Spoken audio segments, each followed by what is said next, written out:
बिस्मिल्लाहिर्रहमानिर्रहीम अस्सलाम वालेकुम डियर स्टूडेंट। आज का जो हमारा टॉपिक है उसमें हमने जो प्लाज्मा मेम्ब्रेन के अंदर प्रोटीन लगी होती हैं उनको थोड़ा डिस्कस करना है, क्योंकि लास्ट लेक्चर में हमने डिस्कस किया था जो प्लाज्मा मेम्ब्रेन है उसमें दो मॉलिक्यूल्स बहुत ज़्यादा होते हैं, प्रोटीन सबसे ज़्यादा होती है और लिपिड्स उससे कम होते हैं। लेकिन इसके बावजूद हमने कहा था जो प्लाज्मा मेम्ब्रेन की जो बेसिक फाउंडेशन है वो लिपिड्स पर मुश्तमिल होती है। अब यहाँ स्टूडेंट थोड़ा सा कन्फ्यूजन का शिकार रहते हैं भाई, जब हम कहते हैं कि जो basic foundation of plasma membrane है वो लिपिड बाइलेयर है कि लिपिड्स की दो लेयर्स हैं और इस मेम्ब्रेन के अंदर कहीं कहीं प्रोटीन्स लगी होती है, कहीं कहीं क्या लगी होती है, प्रोटीन्स लगी होती है ऐसे। अब स्टूडेंट ये पूछते हैं जब प्रोटीन की तादाद थोड़ी है तो फिर इसकी मिकदार क्यों हम कहते हैं कि ये ज़्यादा है। रफ एस्टिमेटेड ये लगाया जाता है तकरीबन 60 to 80% प्रोटीन है और 20 to 40% सिर्फ लिपिड्स है। हालांकि लिपिड्स लगता है ऐसा है कि ज़्यादा है लेकिन अमाउंट में थोड़े होते हैं। उसकी वजह ये बिल्कुल इसी तरह जैसे हमारे पास 10-10 के नोट हों और एक नोट 5000 का हो, अगर आपसे पूछा जाए कि एक नोट के अंदर अमाउंट ज़्यादा है या 10-10 के, सपोज कर लेते हैं कि 100 नोट ही क्यों ना हो, अगर 10-10 के 100 नोट हो तो वो 1000 नोट बनेंगे और यहाँ एक नोट ही 5000 का है। तो अगर आपसे पूछा जाए कि एक तरफ 10-10 के 100 नोट हों और दूसरी तरफ एक ही नोट हो जो 5000 का हो तो कौन से पैसे ज़्यादा है, तो ऑटोमेटिकली आप कहेंगे एक नोट के अंदर अमाउंट है उसकी तादाद थोड़ी लेकिन उसकी वर्थ या उसके अंदर जो पैसे हैं वो ज़्यादा है। दूसरी तरफ जो 10-10 वाले उनकी तादाद है ज़्यादा लेकिन वो छोटे नोट हैं, ठीक है, उनमें पैसों की तादाद क्या कम है। तो बिल्कुल इसी तरह है कि बेसिकली हमारे पास से लिपिड बाई लेयर लगता है ऐसे कि ये ज़्यादा है लेकिन उसमें प्रोटीन जो थोड़े हैं ना, वो जो थोड़े हैं वो ज़्यादा है, बस ये समझ लें। सबसे पहले बेसिक जो फाउंडेशन है, बुनियादी तौर पे जो मेम्ब्रेन है वो लिपिड से मिलकर बनी हुई और प्रोटीन उसमें कहीं कहीं लगी हुई। ज़्यादातर प्रोटीन तो प्लाज्मा मेम्ब्रेन के अंदर लगी होती है लेकिन कुछ प्रोटीन ऐसी हैं जो हो सकते हैं अंदर वाली सरफेस के ऊपर लगी हो या बाहर वाली सरफेस के ऊपर लगी हो। तो सम एडहेयर का मतलब चिपकी होती है, अटैच होती है टू सरफेसेस।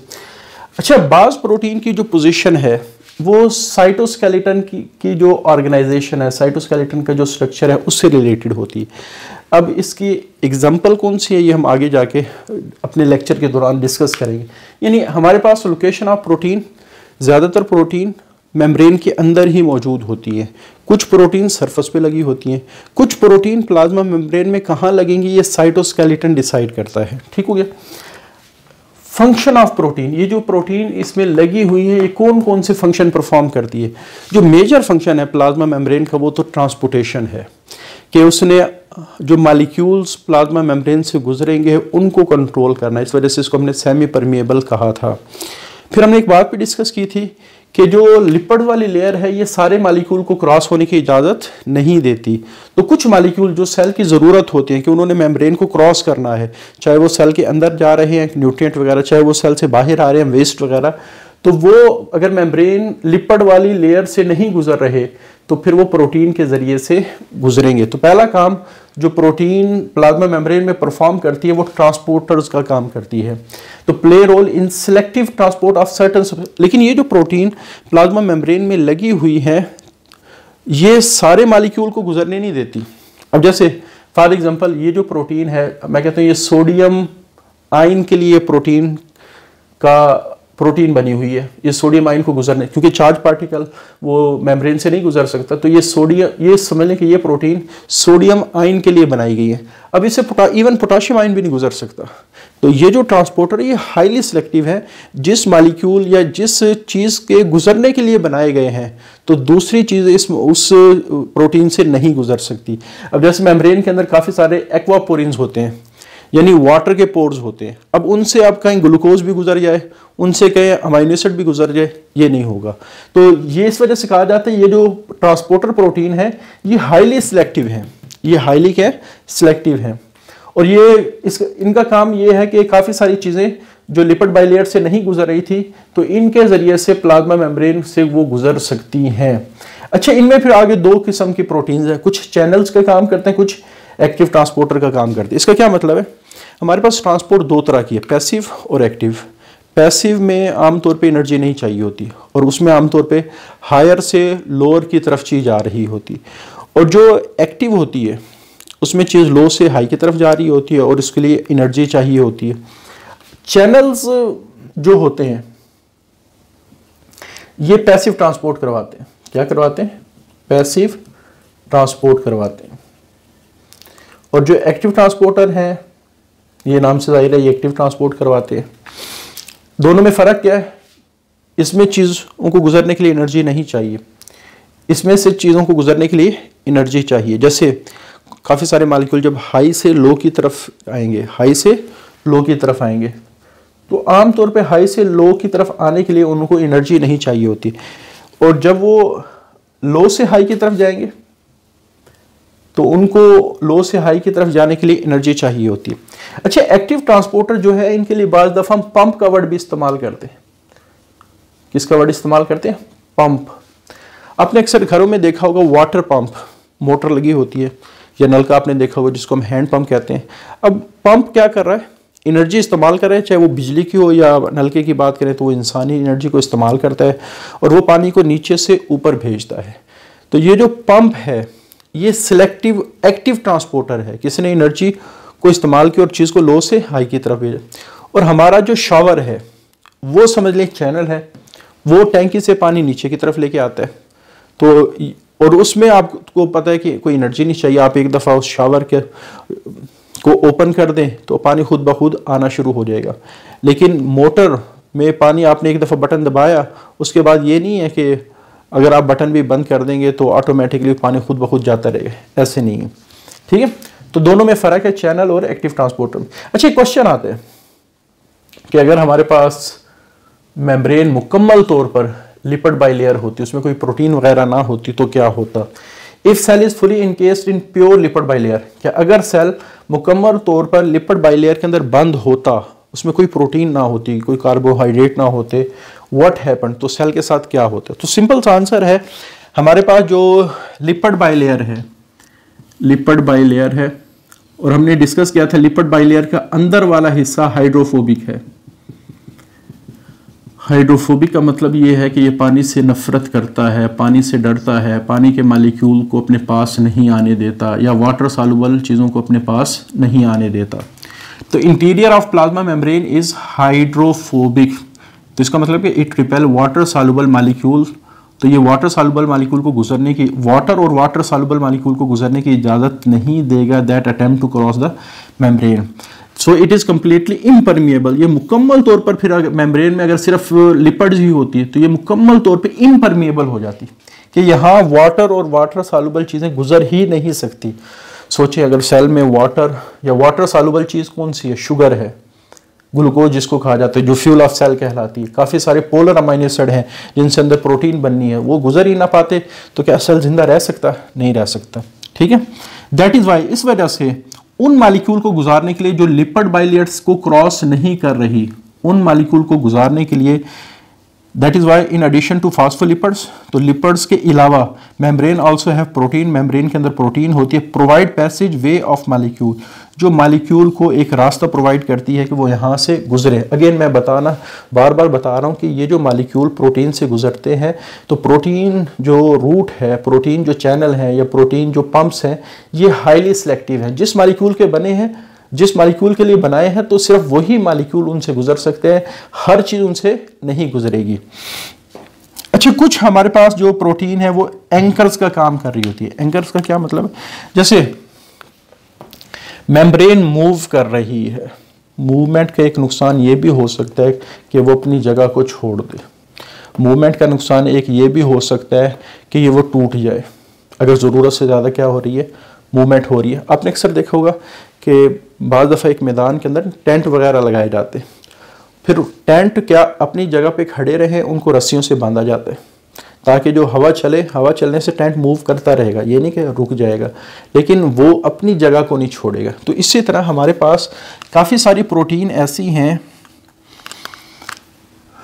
जो क्या करती है, मेम्ब्रेन को साइटोस्केलेटन साइटोस्केलेटन से बांध देती है मेम्ब्रेन को। किससे बांध देती है? साइटोस्केलेटन से। अच्छा, कुछ हमारे पास ऐसे सेल्स भी हैं, जैसे एनिमल में आमतौर पे ये होता है कि उनके बाहर भी कुछ एक्सटर्नल फाइबर्स होते हैं, कुछ धागे होते हैं। तो आप कह सकते हैं कुछ प्रोटीन इन धागों से भी सेल मेम्ब्रेन को बांध देती है। ठीक है, तो सेल मेम्ब्रेन जब इन स्ट्रक्चर से बंध गई तो भी अब अपनी जगह पे तो मूव करती रहेगी, लेकिन इसका फ़ायदा क्या होगा कि ये सेल मेम्ब्रेन अपनी जगह को छोड़ के दूसरी जगह नहीं जाएगी। ठीक है, जैसे मैं यहाँ खड़ा खड़ा मूवमेंट कर रहा हूँ, मैं यहाँ करता रहूँगा अगर मेरे पाँव बंधे हुए हो, लेकिन मैं कहूँ कि मैं यहाँ से आगे चला जाऊँ, फिर ये मुश्किल हो जाएगा। ठीक है, एक फंक्शन तो इसका ये है कि वो सेल मेम्ब्रेन को ज़्यादा मूव नहीं करने देंगे। एंकर का मतलब फिक्स करना, और ये फिक्स कैसे हुआ कि सेल मेम्ब्रेन साइटोस्केलेटन के साथ बंधी हुई है। तो दूसरी चीज़ हमारे पास क्या है कि some protein attached the plasma membrane to cytoskeleton and external fibre. तो एक्सटर्नल फाइबर के साथ ये एंकर करके रखती है, जिसकी वजह से काफ़ी सारे रोल प्ले होते हैं। अच्छा, रिसेप्टर क्या होते हैं? जो किसी चीज़ को रिसीव करें। जैसे मैं बोल रहा हूँ, आपने मेरी आवाज़ को रिसीव किया। कैसे रिसीव किया? आप अपने कान के ज़रिए से। फिर वो आवाज़ गई ब्रेन के अंदर उसने कॉन्सेप्ट बनाया बायो से रिलेटेड, इस टॉपिक से रिलेटेड। बाद में उसी कॉन्सेप्ट को आपने अप्लाई करना है पेपर के अंदर, जिससे आपके मार्क्स आएंगे। तो ये पूरा स्ट्रक्चर चल पड़ा। ठीक है, मेरी आवाज़ आप तक गई, कान से टकराई, ब्रेन के अंदर उस चीज़ ने जाके आपका कॉन्सेप्ट डेवलप किया, आपने उस चीज़ को मज़ीद याद किया, उसके बाद पेपर में लिखा और उसके बाद आपको नंबर मिले। तो बिल्कुल इसी तरह बाज़ दफ़ा हमारी बॉडी सेल को मैसेज भेज रही होती है। जैसे हमारी बॉडी में ना जो मैसेज है वो दो तरह से सेल तक पहुंच रहा होता है, एक नर्व इम्पल्स के ज़रिए से और एक हार्मोन्स के ज़रिए से। तो यहाँ मैं हार्मोन की मिसाल ले लेता हूँ। तो रिसेप्टर कहते किसके हैं? जो किसी चीज़ को क्या करे? रिसीव करे। जैसे मैं कहता हूँ कि ये एक हमारे पास सेल है, ये मसल सेल है, इसको बहुत ज़्यादा ग्लूकोज की ज़रूरत पड़ती है।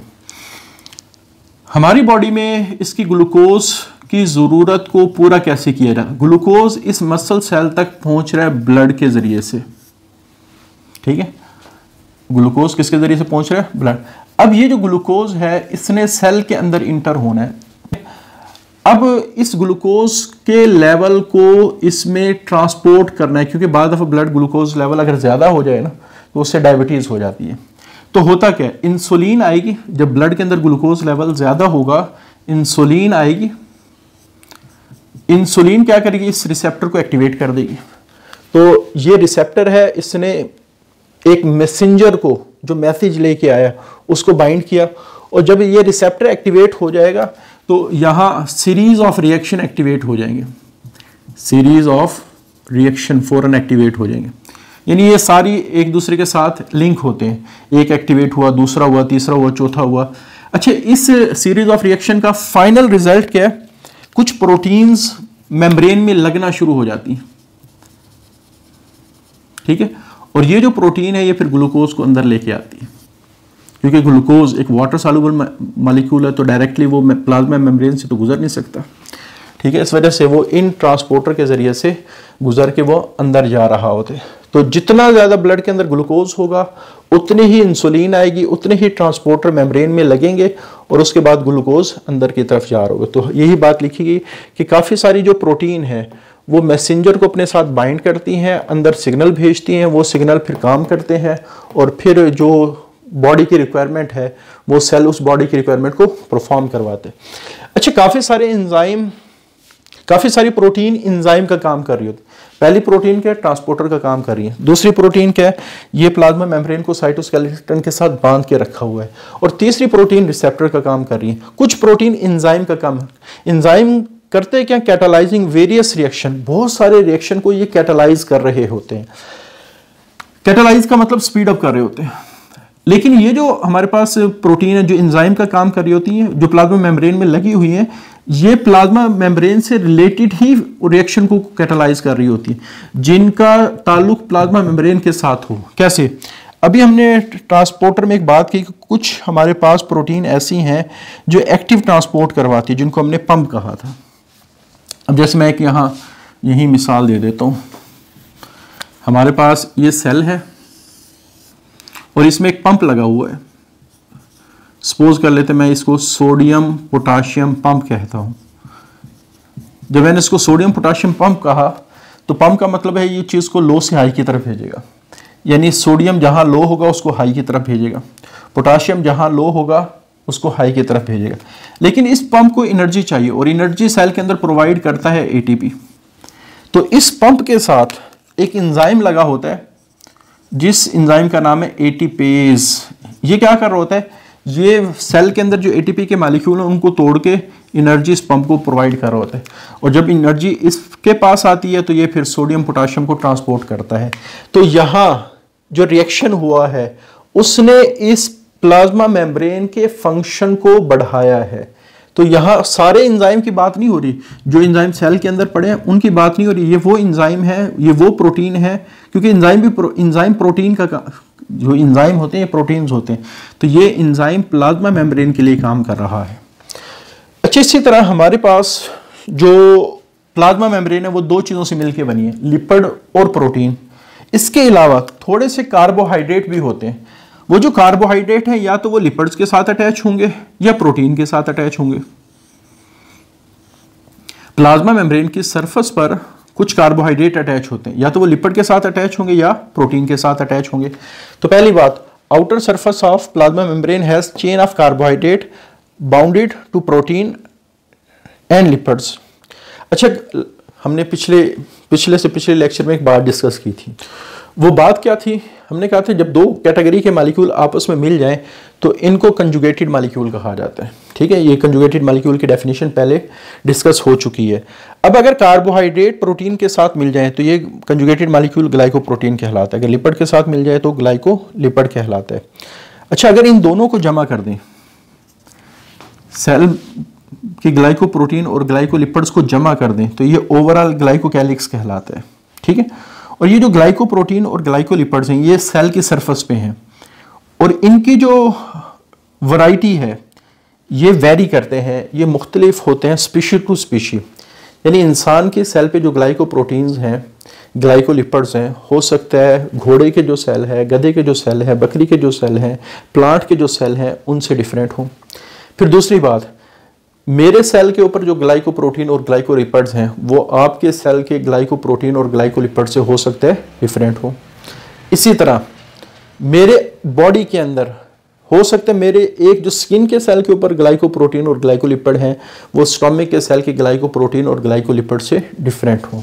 तो वैरायटी पाई जाती है, स्पीशी टू स्पीशी भी वैरायटी पाई जाती है, इंडिविजुअल टू इंडिविजुअल भी, और एक इंडिविजुअल के अंदर सेल टू सेल के दरमियान भी ये वैरायटी पाई जाती है। आगे इन कंजुगेटेड मॉलिक्यूल की अहमियत क्या है? चूंकि हम प्रोटीन वाला ये प्रोटीन के लिहाज से पढ़ रहे हैं तो इस वजह से हम ग्लाइकोलिपिड और ग्लाइकोप्रोटीन में ज़्यादातर हम ग्लाइकोप्रोटीन्स की बात करते हैं। अब ये जो ग्लाइकोलिपिड्स और या ग्लाइकोप्रोटीन या ग्लाइकोकैलिक्स है, ये आप समझ लें कि ये सेल का आइडेंटिटी कार्ड है, सेल का शनाख्ती कार्ड है, कि ये सेल की शनाख्त करवाएगा कि ये सेल किस किस्म का है। मतलब क्या है इसका? जैसे पहले यही बात कर लेते हैं आइडेंटिफायर्स। सेल इनकी वजह से पहचाना जाता है, आइडेंटिफाई होता है। तो some protein attach with sugar जिनको ग्लाइकोप्रोटीन कहा जाता है। ये जो ग्लाइकोप्रोटीन्स हैं, ये जो ग्लाइकोलिपिड्स हैं, हर सेल को एक शनाख्ती अलामत देते हैं, हर सेल को एक आइडेंटिफिकेशन कार्ड देते हैं। ये बिल्कुल इसी तरह है कि जिस तरह हमारा जो मुल्क है उसने हर शख्स को जो 18 प्लस है या 18 प्लस से नीचे है, जो नीचे है उनको बेफॉर्म एक शनाख्ती कार्ड दिया हुआ है और बड़ों को आईडी कार्ड दिया हुआ है जो 18 प्लस हैं। तो हर शख्स की इस मुल्क के अंदर एक शनाख्ती अलामत है, ठीक है, एक आईडी कार्ड है। देखो, अगर पाकिस्तान वाले या हुकूमत वाले कहते हैं नहीं आज से हम आईडी कार्ड ख़त्म कर देते हैं, तो सबसे पहले यही बताना मुश्किल हो जाएगा कि कौन सा पाकिस्तानी है और कौन सा पाकिस्तानी नहीं है।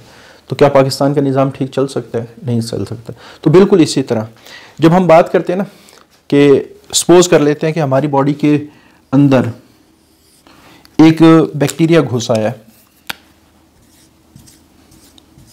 अब हमारी बॉडी के सेल भी सेल हैं और बैक्टीरिया भी सेल हैं। अब हमारा बॉडी का जो इम्यून सिस्टम है, अगर वो इस बेस पे बैक्टीरिया को मारेगा कि वो सेल हैं तो वो उसको भी मार देगा। लेकिन अब वो किस तरह पहचानेंगे कि ये वाले सेल बाहर के हैं और ये वाले सेल अपने हैं? तो ये ग्लाइकोप्रोटीन जो सरफेस के अंदर मौजूद होती हैं, ये हमारे इम्यूनिटी सिस्टम को गाइड कर रही होती हैं कि ये बॉडी का अपना सेल है और ये बॉडी का अपना सेल नहीं है। तो वो सिर्फ किस पर अटैक करेगा? बाहर के सेल पे अटैक करेगा। तो पहला फायदा क्या है कि ये हमारे इम्यूनिटी सिस्टम की हेल्प कर रहे होते हैं टू रिकॉग्नाइज के वो पहचाने and reject the foreign cells, और बाहर वाले सेल को वो रिजेक्ट करें। अच्छा, दूसरी चीज़ क्या है, जैसे किसी भी इंडिविजुअल की जब डेवलपमेंट होती है जाइगोट से, जाइगोट एक यूनिसेलुलर सेल है, लेकिन उससे एक मल्टी सेलुलर ऑर्गेनिज्म ने बनना है। जैसे ह्यूमन बॉडी है ना, तो वो जाइगोट से डेवलप होना शुरू होती है। तो जाइगोट एक सेल है, वो सेल डिवाइड होकर नए नए सेल बनाता है, उसके बाद फिर वो सेल मजीद सेल बनाते करते करते पूरी बॉडी बन जाती है। लेकिन जो नए नए सेल बन रहे होते हैं आगे, वो सारे सिर्फ बॉडी में एज ए सेल नहीं रहते, बल्कि वो ग्रुपिंग करते हैं। तो सिमिलर सेल टिश्यू बनाते हैं, फिर सिमिलर जो टिश्यू होते हैं वो ऑर्गन्स बनाते हैं, फिर ऑर्गन सिस्टम बनता है, ऑर्गन सिस्टम से पूरा इंडिविजुअल डेवलप होता है। तो ये जो ग्रुपिंग है, अब सवाल ये है कि कौन से सेल ग्रुप बनाएंगे, ये उनकी ग्लाइकोप्रोटीन डिसाइड करती है। जो सेल, ठीक है, उन्होंने इकट्ठे होकर टिश्यू बनाना है, तो उनकी ग्लाइकोप्रोटीन्स एक दूसरे को अट्रैक्ट करेंगे, वो इकट्ठे हो जाएंगे और इकट्ठे होने के बाद एक वो टिश्यू बन जाए। यानी हमारी बॉडी में जो सेल बन रहे होते हैं, कौन से सेल का ग्रुप, कौन से सेल किस ग्रुप में जाएंगे, ये उनकी ग्लाइकोप्रोटीन डिसाइड करती है। यानी हमारी बॉडी में जो डेवलपमेंट हो रही है कि कुछ सेल आंखें बना रहे हैं, कुछ सेल कान बना रहे हैं, कुछ सेल नाक बना रहे हैं, कुछ सेल डाइजेस्टिव सिस्टम बना रहे हैं, तो इन सेल को जो इकट्ठा करने वाले मॉलिक्यूल्स हैं वो ये ग्लाइकोप्रोटीन और ग्लाइकोलिपिड्स हैं। तो अगली बात ये कि ड्यूरिंग डेवलपमेंट जब होती है, जब सेल एम्ब्रियो के अंदर बन रहे होते हैं, तो सेल अपने आप को अलग एक ग्रुप की शक्ल में, टिश्यू और ऑर्गन की शक्ल में वो अलग-अलग हो रहे होते हैं। तो ये जो अलग-अलग करना है और या सिमिलर सेल का इकट्ठे होकर एक टिश्यू बनाना है, तो ये भी इन मॉलिक्यूल्स की वजह से हो रहा होता है। यानी हर सेल की एक आइडेंटिटी है, वो आइडेंटिटी डिसाइड कर रही होती है उसने बॉडी में रहना है। वो आइडेंटिटी वो शनाख्त डिसाइड कर रही होती है कि किस सेल ने किस टिश्यू का हिस्सा बनना है, किस ऑर्गन का हिस्सा बनना है। वो आइडेंटिटी डिसाइड कर रही होती है कि हमारा इम्यूनिटी सिस्टम हमारे सेल को ना मारे। तो ये जो सेल की शनाख्त है, ये ज़रूरी है। अगर सेल की इस शनाख्त को ख़त्म कर दिया जाए तो हमारी बॉडी के लिए सर्वाइव करना मुश्किल हो जाएगा। यही बात लिखी गई है कि मुख्तलिफ सेल्स के दरमियान फ़र्क करना ये लाइफ को सही तरह चलाने के लिए ज़रूरी है। तो ये हमारे पास प्लाज्मा मेम्ब्रेन की प्रोटीन के फंक्शन है। इंशाल्लाह अगले लेक्चर में हम टेक्निक को डिस्कस करेंगे, वो टेक्निक जो सेल मेम्ब्रेन को, उसके स्ट्रक्चर को स्टडी करने के लिए इस्तेमाल होती हैं। आज के लिए इतनी, अल्लाह हाफिज़।